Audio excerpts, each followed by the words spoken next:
Welcome to another Bad News Jules show. This week we have some more gaming news for you. This time I'm using my PNG tuber. Thought I'd switch things up just a little bit. But let's get right into the news this week. So the first piece of news came earlier this week. It was an announcement from EA that Battlefield 1943, Bad Company 2, and Mirror's Edge would stop being sold on digital storefronts. As we close in on our 15 years since the release of Battlefield 1943 and Bad Company 1 and 2 and Mirror's Edge, we are announcing that their journey is coming to an end. Starting April 28th, 2023, Battlefield 1943, Battlefield Bad Company 1 and 2, and Mirror's Edge will be removed from digital storefronts, and you will no longer be able to purchase them. This is in preparation for the retirement of the online services for these titles, which will happen on December 8th, 2023. For Bad Company 1 and 2 and Mirror's Edge, you can still continue playing them and use their respective offline features such as single-player campaign. You can also read our FAQ and service updates for further information on the retirement of online services. While those titles hold a special place in our heart, we're now looking forward to creating new memories alongside you as we shift our focus towards our current and future Battlefield experiences. With this announcement, we also want to take a moment today to reflect on our time with Battlefield 1943, Bad Company 1 and 2, and Mirror's Edge. We share amazing memories of not only their development, but also playing them alongside you. Obviously, the inclusion of Mirror's Edge was a weird one. It's just an outlier amongst the other games. However, EA quickly changed this to just the Battlefield games. They completely took Mirror's Edge out of it, so you will still be able to purchase Mirror's Edge. However, this still is a big blow for game preservation. I understand that the online services are going down, but still people want to have the choice to buy the games whenever they want, just purely for game preservation purposes. So it's good that you can still buy Mirror's Edge, but it seems like Mirror's Edge is safe for now. But the battlefields that were mentioned, those will not be safe. So if you do want those games, even though they will go offline later this year, you need to buy them before April 28th. Another big blow is that Twitch lays off more than 400 employees as Amazon cuts another 9,000 jobs. Now, recently, the Twitch CEO, Emmett Shear, resigned from Twitch. More than 400 employees are being laid off from Twitch as a result of the current macroeconomic environment, which the company said is making it difficult to meet financial expectations. The layoffs are part of wider job cuts at Twitch parent company Amazon, which said today that it will eliminate approximately 9,000 jobs over the next few weeks. As the company focused on building community together, this decision was incredibly difficult and one we did not make without considerable thought, Twitch CEO Dan Clancy said in a statement. Dan Clancy is the new CEO of Twitch, and it's not looking good for Twitch, I'm gonna be honest. For years now, Twitch hasn't been profitable, and it is the biggest live streaming platform out there besides YouTube, but I would argue that Twitch is still the king of live streaming. It's just not profitable because of all the server space that is needed to stream and how many streamers are on the platform. We saw this with now every partner is going to have 50-50 sub cuts instead of the 70-30. It's in talks and rumors that eventually Twitch will remove the free Prime sub you get for being a Prime subscriber. I've heard that rumor going around for I think about a couple of years now, that in order to further cut the bleeding costs of Twitch, they will remove the free Prime sub. And I'm not saying that Twitch is going away anytime soon. It's not a Mixer situation where it's just floundering, but things are looking kind of bleak for Twitch, unfortunately. Now let's talk about my favorite company, GameStop. Y'all know how much I've talked about GameStop on this channel. GameStop stores may be completely shutting down in one region. Recent changes made to certain GameStop policies indicate that stores in a certain region could be shutting down in the near future. GameStop stores in Ireland could be closing down soon. Changes made to these store policies, as well as the checkered history of GameStop, suggest these locations will not be around for too much longer. As you know, you always go into GameStop and the poor employees are forced to try to get you to pre-order a game or sign up for the membership. It's not their fault. GameStop just forces them to always suggest you buy these.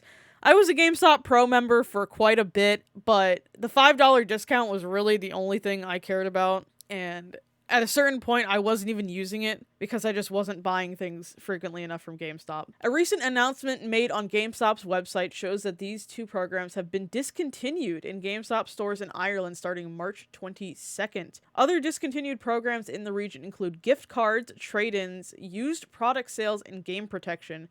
GameStop strongly encourages customers in Ireland to use any existing store credit or gift card balance they have, and affirms that refunds and discounts will be offered to those who currently hold pre-orders and that no future pre-orders will be placed. This announcement strongly indicates that GameStop is closing its Ireland stores, news that would come after a series of major layoffs at GameStop that began late last year. This news would be particularly upsetting to customers who planned on buying upcoming games through GameStop to get exclusive items such as GameStop pre-order bonus for The Legend of Zelda Tears of the Kingdom or other future first-party Nintendo games. Additionally, discounting trade-ins and used game sales cuts virtually all of GameStop's stock in the used game market. Without these two cornerstones of its business, these GameStop stores are highly unlikely to be staying open for much longer. So if you do live in Ireland, get rid of those GameStop gift cards immediately. Figure out somewhere else to pre-order your games, because it seems like GameStop is closing all of its stores in Ireland.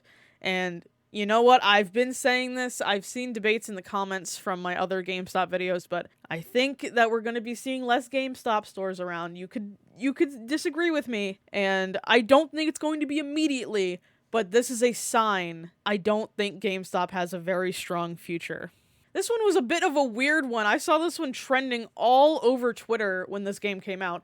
Anime dating sim that can prepare your taxes was removed from Steam, but its developers say they want to disrupt corporations, not steal your social security number. The Tax Heaven 3000 Steam page was taken down just one day after it went live. Tax Heaven 3000 is one of the more unusual genre mashups. It's a visual novel dating game, and it will also do your taxes. Only if you're in the US, though. The game stars Iris, a cheerful, assertive girl who's filing her taxes singly this year. You can take her on dates across 5 different locations and learn about her past, her likes and dislikes. Tax Heaven 3000 is designed to prepare 2022 US federal income tax returns for single filers without dependents. Now, the main problem with this game that was raising so many alarm bells is putting your own personal data into this game. As you can see in this screenshot, it says, "What's your social security number?" It's literally the meme of what's your credit card number and the 3 numbers on the back. Ooh woo. But the founder of the game, Daniel Greenberg, acknowledged this worry and told Kotaku that the game does not connect to the internet, presumably why you have to handle the filing yourself. From what I've been reading about it, this game has a lot of beef with services like TurboTax. Just before the store page was wiped, MSCHF updated the store page description to say that Steam was deplatforming the game and hinted that maybe TurboTax sent a check to make it happen.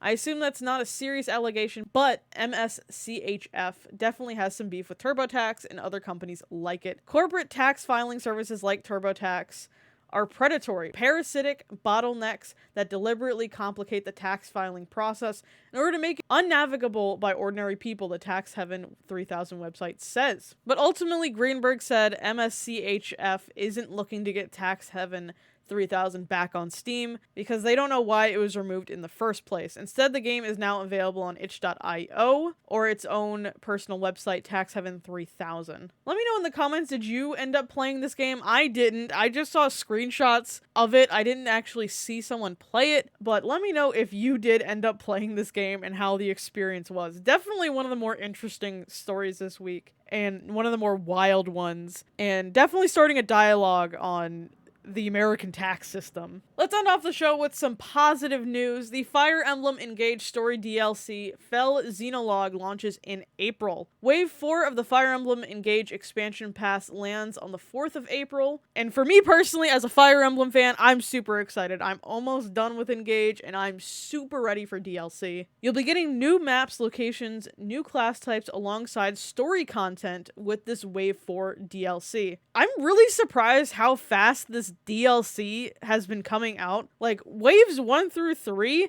were just sent out the door, and it seems like Nintendo was just on the ball, ready to release this DLC. None of it has felt rushed.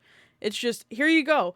Buy the DLC, get it immediately. Because this game's still not that old, and we're getting the 4th wave of DLC, which I'm presuming is the last. I don't think there's going to be a DLC past 2, but I could be wrong. Because Three Houses itself also had DLC, but I don't know, this one is just feeling different. It feels a lot more meaty than the Three Houses one, where it definitely felt like extra content and not part of the story, if that makes any sense. If I've missed any news this week, feel free to let me know in the comments. I read every single one. And if you did enjoy this news update, please give it a like, and feel free to subscribe if you want to see more weekly news updates like this. Join the Discord, and you can send all the news you want me to talk about in there. There's a specific news section. I will see y'all next week for the next update. Thank you for watching.